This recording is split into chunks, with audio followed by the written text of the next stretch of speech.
In today's video, I'm going to teach you how to customize your contact form on your online store. Whether you're new to this process or just need a refresher, I'll guide you through each step, ensuring your contact form looks just the way you want it. A well-designed contact form can make a big difference in how your customers interact with you, so it's definitely worth spending a few minutes to get it just right.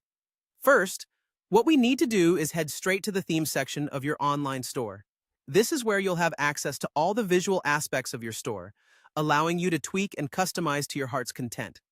You'll want to make sure you're logged into your store's admin panel to access these features. Once you're in the theme section, it's time to locate your contact form. This is usually part of your store's pages, but can also be found in the footer or main menu depending on your theme. If you're having trouble finding it, try using the search function within the admin panel to look for contact form. Once you've found it, go ahead and click on it. A new window will open with various customization options that we're going to explore today. Now that you have your contact form opened up, let's dive into adjustments. The first thing you might want to do is change the name of the contact form. This is particularly useful if you have multiple contact forms and want to differentiate between them. Simply click on the form name field and enter the new title you wish to use.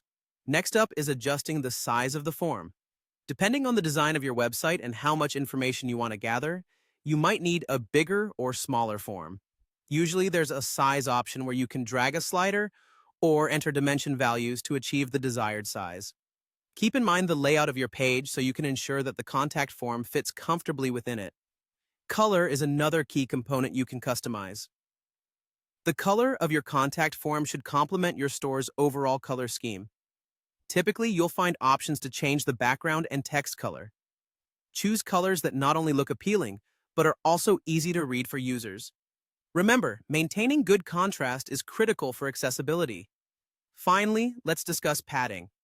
Padding adds space inside the form, between its border and where the content starts. This can make your contact form look less cluttered and more inviting. Adjust the padding settings until you're happy with the look. This often makes a huge impact on the overall functionality and aesthetics of your form. After making all your desired changes, don't forget the crucial step of saving your work. There's usually a save button at the top or bottom of the page. Once you click it, all your customizations will be applied. And there you have it. You've successfully customized your contact form. With these personal touches, you're making sure that every customer interaction reflects the professionalism and care you put into your business. Thanks for watching and happy customizing!